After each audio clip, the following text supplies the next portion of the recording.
नमस्कार साथियों, आज पूजा और शामवीर की खुशियों का कोई ठिकाना नहीं था। शादी के 18 साल बाद आखिर उन्होंने अपना घरौंदा बना ही लिया। एक नए शहर में 2 बेडरूम वाला हॉल और किचन का सेट खरीद लिया। नौकरी पेशा दंपत्ति के लिए यह बहुत बड़ी बात होती है, अपना एक घर बनाना। छोटी छोटी बचत और लोन लेकर आखिर उनका आशियाना बन गया। गृह प्रवेश हो चुका, परिवार के लोग भी अपने घर जा चुके थे।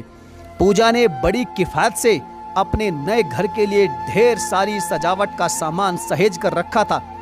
धीरे धीरे अपने घर के लिए देखे गए अरमान पूरे कर रही थी और उन्हें सजा भी रही थी। 12 साल की बेटी और 10 साल का बेटा। बच्चों के स्कूल जाने के बाद वह बैंकिंग और आइसक्रीम की क्लास लिया करती थी, साथ ही केक और पेस्ट्री के ऑर्डर भी लेती थी।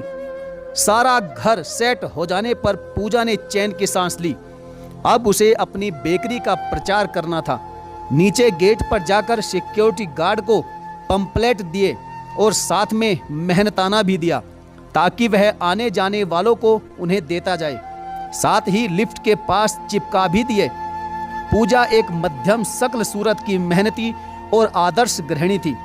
उसका पहनने और बात करने का ढंग और अंदाज बहुत ही आकर्षक था। कुल मिलाकर कहें तो एक स्मार्ट और आकर्षक महिला थी वह। वहीं शामवीर लंबा, स्मार्ट और आकर्षक व्यक्तित्व का स्वामी था।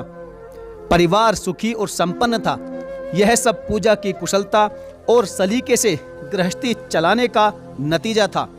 अब घर और बेकरी सब व्यवस्थित रूप से चलने लगी तो पूजा को पड़ोसियों के बारे में जानने की गहन इच्छा हुई। काम वाली से पूछा तो उसने बताया कि सामने वाले फ्लैट में एक लड़की रहती है जो किसी ऑफिस में काम करती है। कुछ दिनों के लिए बाहर गई है। दरवाजे की घंटी बजी कि हॉल से देखा तो शामवीर था। पूजा ने दरवाजा खोला और शामवीर को कपड़े चेंज करके आने के लिए कहा और नाश्ता बनाने लगी। बच्चों के साथ जैसे ही डाइनिंग टेबल पर बैठी कि तभी अचानक से किसी ने डोरबेल बजाई। पूजा ने दरवाजा खोला तो देखा एक काफी खूबसूरत और स्मार्ट लड़की सामने खड़ी थी। कुछ देर को तो पूजा उसे एकटक देखती ही रह गई और फिर मुस्कुराकर धीरे से बोली, जी कहिए।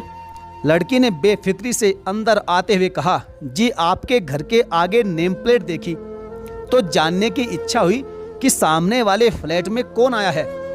गौर करने वाली बात यह थी कि उसकी आंखें बड़ी ही फुर्ती से इधर उधर घूम रही थी और शामवीर पर आकर उसकी निगाहें टिक गई, जिसे पूजा ने भी नोटिस किया।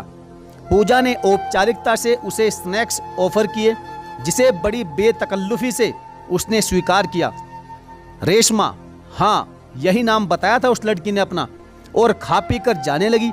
जाते जाते पूजा को हाय कहा और शामवीर से हाथ मिलाकर बच्चों को फ्लाइंग किस देती हुई तेज परफ्यूम की खुशबू उड़ाती हुई तूफान की तरह चली गई। पूजा ने नोटिस किया कि शामवीर कुछ गहरी सोच में डूबा है।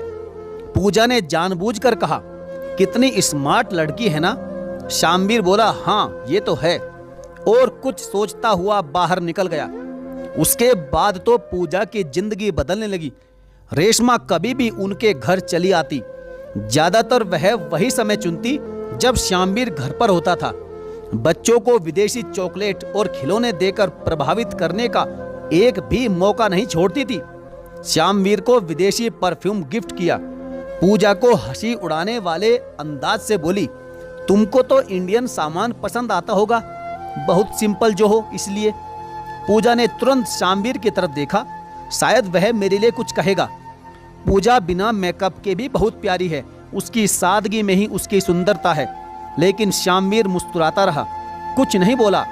पूजा को अपना सुखी संसार बिखरता बर्बाद होता हुआ नजर आने लगा। शामवीर थोड़ा दिल फेंक तो था, लेकिन उसने पूजा को कभी भी कुछ बोलने का मौका नहीं दिया था।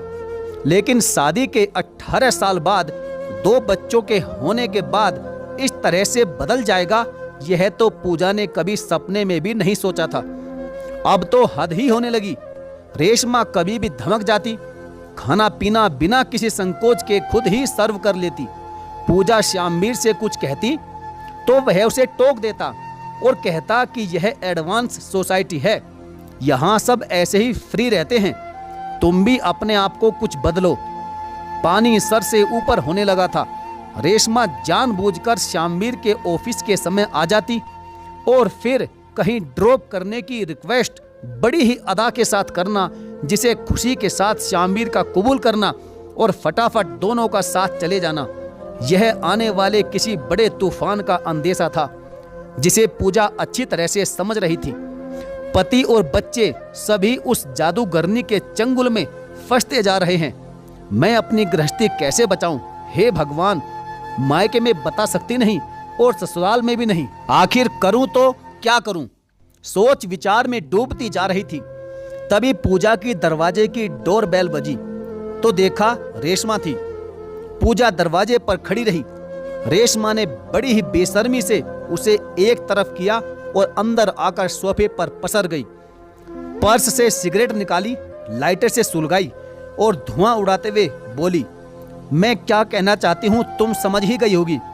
ज्यादा समय बर्बाद नहीं करूंगी। अपना सामान समेटो और अपने बच्चे साथ लो और फूट लो यहाँ से। श्यामवीर की जिंदगी से निकल जाओ। वह तुमसे कह नहीं पाएगा। तुम उसकी जिंदगी में रहना डिजर्व नहीं करती, इसलिए चली जाओ उसकी लाइफ से। वह मुझे पसंद करता है, इतना तो तुम समझ ही गई होगी। पूजा क्रोध की अग्नि से कांप गई, लेकिन उसने बड़े ही सब्र से काम लिया और बोली, बिल्कुल, मैं भी यही चाहती हूँ। बहुत जल्दी वही होगा जो तुम चाहती हो। अब पूजा को जल्द ही कुछ सोचना था, वरना उसकी बसी बसाई गृहस्थी बर्बाद होने की कगार पर आ चुकी थी। उसने अपना थोड़ा सा सामान पैक किया और श्यामवीर का इंतजार करने लगी। शाम हुई, बच्चे आए, उन्हें खिलाया पिलाया, बच्चे खेलने चले गए। अब आई असली घड़ी। श्यामवीर और साथ में रेशमा आई। आते ही आदेशात्मक लहजे में पहले तो बोला कि कुछ खिलाओ, भूख लग रही है। देखा तो पूजा निर्विकार चुपचाप खड़ी है। तभी पूजा बोली, नाश्ता रेशमा बना देगी, मैं मम्मी पापा के पास जा रही हूँ। बच्चे आने वाले होंगे, उनके डिनर की तैयारी कर लो रेशमा। अरे हाँ राजवीर, कल रात की ट्रेन से तुम्हारे मम्मी पापा आ रहे हैं। तुम्हारी मम्मी के घुटने का ऑपरेशन है ना, तो वही कराना है। चलो अब मैं निकलती हूँ, बच्चों का ध्यान रखना, ओके। श्यामवीर घबरा गया। यह सब होगा यह तो उसने सोचा ही नहीं था। थोड़ा दिल फेंक आशिक मिजाज जरूर था, लेकिन पूजा के अलावा किसी के साथ रहने का तो सपने में भी नहीं सोचा था। उधर रेशमा भी पसीना पसीना हो गई। वह तो श्यामवीर की स्मार्टनेस के पीछे लट्टू थी।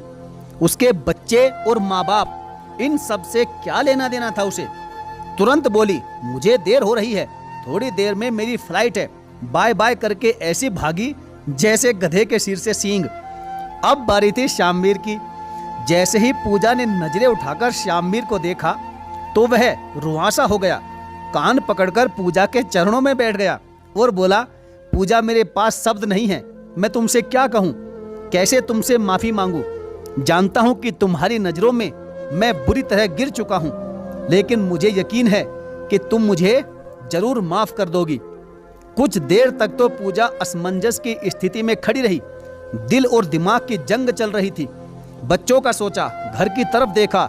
जानती थी अब श्यामवीर पर भरोसा नहीं कर पाऊंगी, फिर भी अपने बच्चे और अपना घर के बारे में सोचकर अपने आंसू पोंछे और अपना सामान लेकर अंदर चली गई। श्यामवीर समझ गया कि बाजार की चकाचौंध कुछ देर ही भाती है।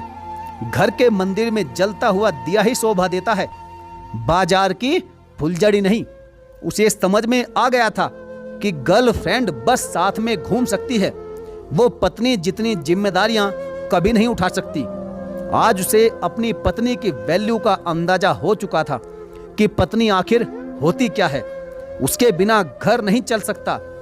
क्यों साथियों, आपका इस बारे में क्या विचार है?